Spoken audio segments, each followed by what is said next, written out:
굿모닝 텍사스 2부 순서 함께하고 계십니다. 초대석 시간입니다. 오늘 초대석에는 에델바이스 치과의 이재범 원장께서 나오셨습니다. 안녕하세요, 이재범 원장님. 네, 안녕하세요. 반갑습니다. 네, 반갑습니다. 오늘은 우리가 섭취하는 음식과 치과 질환에 대해서 이재범 원장님과 이야기 나눠보도록 하겠는데요. 자, 우리가 평소에 먹는 음식과 치과 질환 아주 밀접한 관계가 있을 것 같은데 어떻습니까? 네, 예전에 이제 먹고 살기 힘들 때는 저희가 섭취하는 음식이 좀 이렇게 제한돼 있어서 찾아오지 않았던 그런 문제들이 요즘에는 아시다시피 여러 가지 과학도 발전하고 또 먹고 사는데 걱정이 없다 보니까 뭐 아이스크림이나 초콜릿 아니면 따뜻한 뭐 핫초코, 하여튼 우리가 생각하지 못한 여러 가지 음식들을 이제 먹게 되면서 우리가 과거에는 가지고 있지 않던 그런 문제들이 이제 생기기 시작하는 것 같아요. 예. 그러니까 이게 치과 질환에서뿐만 아니고 우리 전신 질환에서도 뭐 많은 성인병 같은 것도 나타날 수 있고 또 그 성인병에 또 연관돼서 또 치과 질환이 같이 나타나기도 합니다. 예, 그렇겠죠. 우리가 무엇을 먹느냐가 온몸의 그 상태, 건강과도 밀접한 관계가 있듯이 이 치과 질환과도 관계가 있다. 이런 말씀이세요.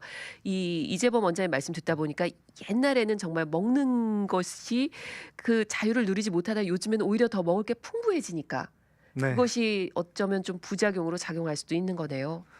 뭐 일반적으로 다른 질환을 보더라도 솔직하게 뭐 고혈압이나 당뇨병 이런 것 때문에 옛날 어른들이 고생하지는 않았잖아요. 예. 고혈압이나 당뇨병, 무슨 대사 이상 증후군 이런 것들이 다 솔직하게는 많이 우리가 섭취함으로 따라서 생기는 새로운 문제들인 것 같고요. 예. 또 치과 질환도 충치가 이렇게 많이 생긴 거는 우리가 현재 더 많이 단 것을 섭취하고 또 우리가 음식을 더 자주 섭취하고 그다음에 더 끈적끈적한 음식을 섭취하고 이런 데서 생기는 게 아닐까 생각되네요. 예. 그런 것 같아요. 이 치과 질환에서 가장 대표적인 게 충치인데 충치하면 단 음식 생각나거든요. 이렇게 단 음식이랑 치과 질환의 관계가 조금 더 많지 않을까 싶은데요. 네. 충치하면 이제 먼저 우리가 이제 단 음식을 많이 생각하는데요. 예. 충치의 가장 큰 원인은 쉽게 얘기해서 치아가 형성이 되고 치아를 어떻게 이제 부식시키면서 그 안에 균이 들어가서 사는지가 이제 충치라고 이제 보면 되는데 예. 치아를 이제 부식시키기 위해서는 강한 산이 필요합니다. 그래서 그 산을 만드는 것이 이제 단 음식이죠. 아. 단 음식이 치아 표면에 이제 붙어 있다가 그것들이 여러 가지 몇 가지 대사 과정을 거쳐서 이게 산으로 변하게 되죠. 예. 그러면서 그것이 치아 표면에 있는 것을 부식시키고 거기에 균이 들어가서 살게 되고 더 부식되고 이러면서 충치가 생기는 겁니다. 예. 우리가 흔히 뭐 수시로 이 단 음료수 마시잖아요. 뭐 오렌지 주스라든지 혹은 소다도 마시고 근데 그런 것들이 결국 그런 작용을 하게 된다는 건가요? 네. 이제 뭐 카라멜이나 초콜릿처럼 단 음식도 문제지만 지금 말씀하신 것처럼 우리가 알게 모르게 이제 마시는 드링크 종류가 상당히 영향을 많이 끼칩니다. 예. 예를 들어서 이제 어떤 분이 그런 실험을 해 봤는데 뺀 치아를 콜라병에다 담아두면 다음날 아침에 치아가 이렇게 물렁물렁해지는 그런 현상 같은 거를 이제 많이 발표하곤 하죠. 그게 예. 이제 치아가 부식된 현상을 얘기하는데 우리가 이제 가장 많이 치과에서 환자들이 왔을 때 제가 보는 문제 중 하나가 처음에 이제 초기의 부식 현상이 치아가 이렇게 보면 하얗게 백목으로 이렇게 초크로 칠한 것처럼 하얗게 보이는 현상이 보이는데 예. 이게 이제 초기에 나타나는 그런 부식 현상입니다. 아. 그래서 이런 분들에게 이제 제가 여쭤보죠.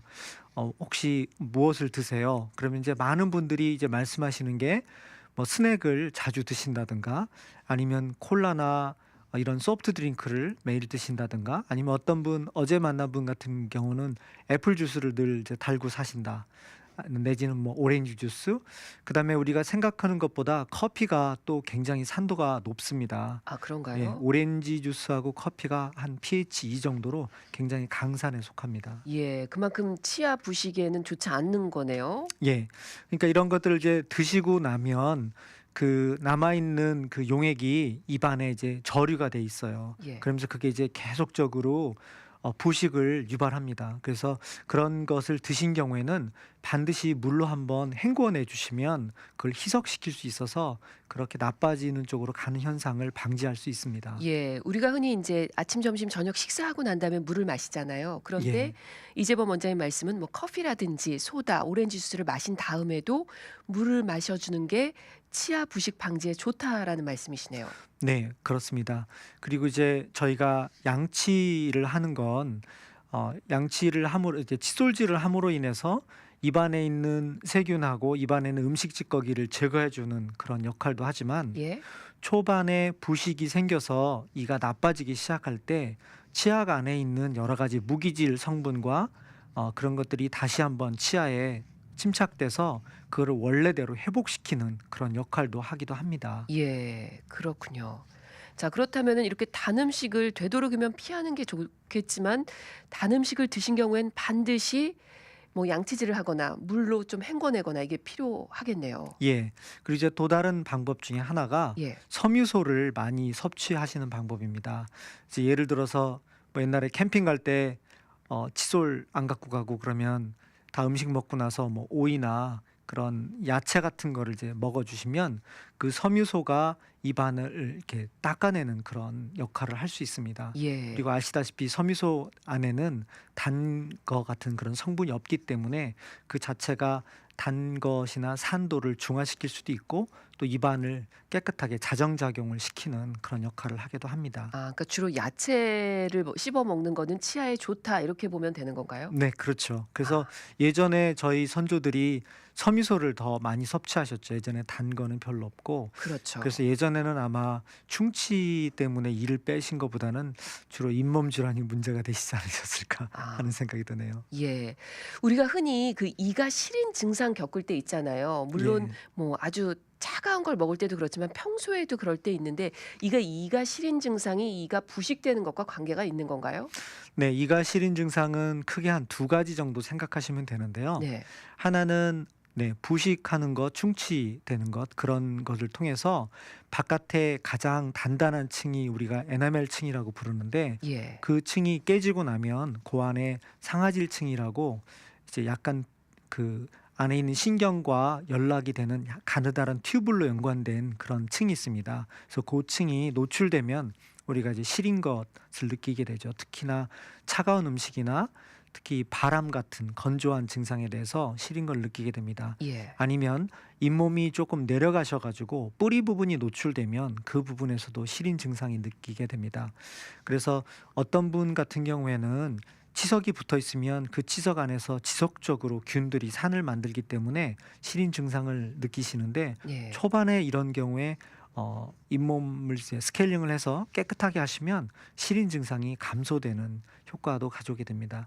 하지만 이게 좀 많이 진행되신 상태에서 잇몸이 많이 내려가시고 그런 상태에서 이제 스케일링을 하시면 뿌리 부분이 노출되니까 초반에는 더 많이 시릴 수도 있습니다. 아, 그렇군요. 그러니까 이 치석을 제거하면은 시린 증상이 좀 좋아질 수도 있는 예, 거네요. 초기에는 그렇습니다. 초기에는. 근데 그게 예. 너무 진행된 다음에는 또 오히려 좀 아니고요. 더 시릴 수도 있죠. 아. 예, 알겠습니다. 이렇게 단 음식과 치과 질환과의 관계 살펴봤고요. 또 제가 듣기로는 이 음식의 형태도 치과 질환과 관계가 있다 뭐 이런 얘기 들었는데 어떻습니까? 이 원장님? 네, 그 음식이 한국 분들이 서양 사람들에 비해서 좀 단단한 음식들을 많이 드세요. 특히나 이제 김치, 뭐 깍두기, 오돌뼈, 뭐 마른 오징어 이런 하여튼 단단하고 질긴 음식을 많이 선호합니다. 예. 그래서 환자들을 보다 보면 가령 예를 들어서 이제 틀니를 해줬다. 그럼 이제 서양 분들은 뭐 주로 드시는 게 뭐 감자, 브레드, 뭐 그다음에 밑 이런 거니까 대부분 잘 적응하세요. 근데 한국 분들은 이제 질긴 음식을 이제 많이 드시기 때문에 특히 이제 깍두기 같은 게 생각보다 굉장히 질기거든요. 총각김치 이런 거. 네. 딱딱하니까요. 이제 그런 거를 이제 틀니로 처음에 드시면 틀니에서 힘을 잇몸으로 전달하기 때문에 상당히 좀 불편하게 생각을 하시고 예. 더 많이 조절을 해 드려야 됩니다. 예. 그리고 이제 조금 연세가 드신 분들을 이제 치과에서 라이트로 이렇게 비춰 보면 가느다란 이제 실금이 간 거를 이제 많이 우리가 볼 수 있어요. 예. 그리고 이제 환자분 중에 이가 쪼개져 가지고 이를 빼시거나 뭐 이를 씌우거나 그런 일을 하시는 경우가 많은데 서양 분들은 금이 조금 가더라도 상당 기간 그냥 아무런 증상 없이 잘 쓰시는데 한국 분들은 많은 경우에 금이 조금 가면 금방 이렇게 쪼개지시더라고요. 그래서 예. 그게 딱딱한 형태의 음식을 먹기 때문에 그런 영향이 많겠네요. 예. 딱딱하고 이제 질긴 거를 드시면 우리가 생각하는 것보다 보통 어금니에서 뭐 40 에서 한 60 킬로 정도의 힘이 가해지니까 예. 그런 금이 간 상태에서 그런 힘이 계속 가해진다고 보면 그 금이 점점 진행되고 벌어지는 현상이 생기게 되겠죠. 예. 틀니 같은 경우도 그런데 임플란트 경우는 어떤가요? 네.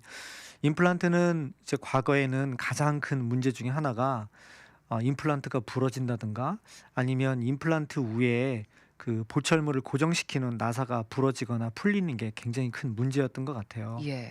그래서 요즘에는 그 임플란트와 그 윗부분을 결합시키는 부분을 약간의 그 여러 가지 디자인을 많이 바꿔서 나사가 풀린 현상을 많이 좀 줄어들긴 했는데 네.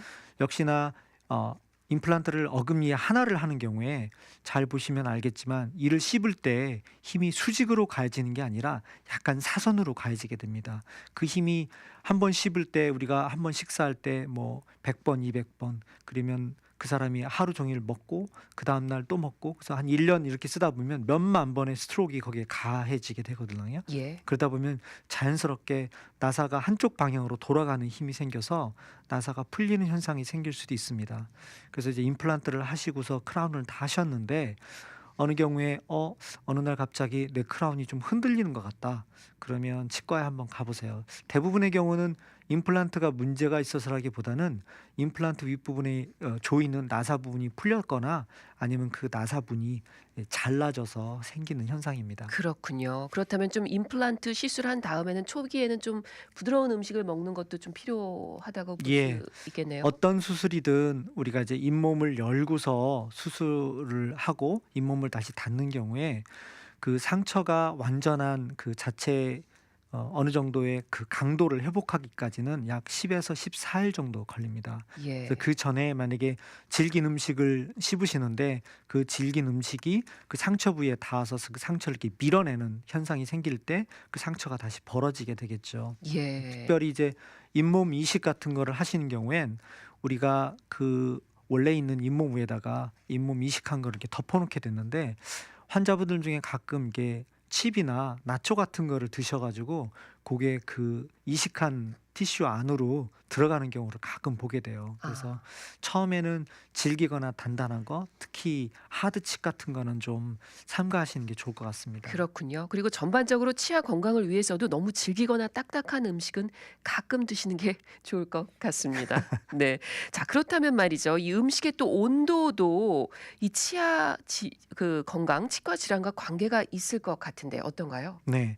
저희가 이제 잘 생각하지 않는 문제가 이제 온도인데요. 예. 저희가 생각해 보면 우리가 얼음도 먹고 커피도 먹고 이렇게 먹다 보면 입안의 온도 차이가 상당히 많이 변화되는 경우가 많습니다. 그렇겠죠. 예. 너무 뜨겁거나 너무 차거나. 예. 근데 이제 모든 물체가 그렇듯이 온도 변화에 따라서 이게 팽창하고 수축하는데요. 이거는 마치 이제 철길이 여름에 늘어났다 겨울에 줄어드는 거하고 똑같습니다. 예. 그래서 가급적이면 우리가 치과에 쓰는 그런 재료는 입안에 있는 치아와 수축 팽창률이 비슷한 그런 것을 쓰려고 이제 노력을 하게 되죠. 예. 하지만 어떤 재료도 아주 똑같지는 않습니다. 그렇다 보니까 예를 들어서 우리가 크라운을 씌웠는데 수축 팽창하는 율이 다르게 되면 크라운과 치아가 따로 수축하고 팽창하게 되죠.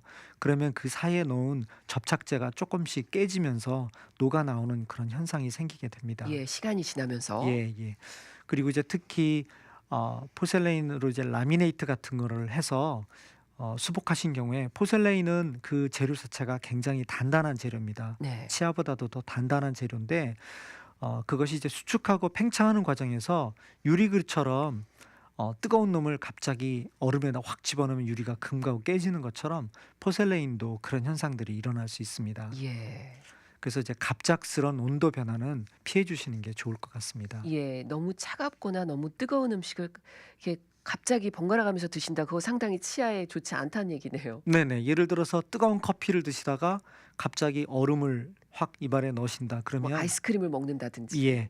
근데 잘 보면 자기 치아에도 그런 패턴으로 식사를 하시게 되면 자기 치아에도 살짝 금이 가게 돼요. 예. 근데 자연 치아에도. 예예. 근데 그걸 이제 치과에 가셔 가지고 치과의 밝은 라이트에 비춰 보게 되면 예. 특히 이제 많이 쓰신 경우에 더 많이 금이 가는 거를 우리가 발견할 수 있습니다. 아, 뭐 상식적으로 이 치아가 상당히 자연 치아가 상당히 튼튼하고 단단하다라고 알고 있는데 이런 급격한 온도 변화에 금이 갈 수도 있는 거군요. 네네. 그게 이제 저희가 잘 생각하지 않았던 파트인데 왜 그러냐면 예. 치아가 한 가지 형태로 된 게 아니고 아까도 말씀드렸듯이 신경이 들어가는 파트, 그다음에 그 상아질이라고 약간 나무처럼 충격에 좀 충격을 흡수할 수 있는 파트, 그다음에 바깥에 도자기처럼 단단한 파트가 있습니다. 그 세 파트가 팽창을 수축하는 게 약간 다릅니다. 그러다 보니까 그런 실금 현상이 나타날 수 있습니다. 그렇군요.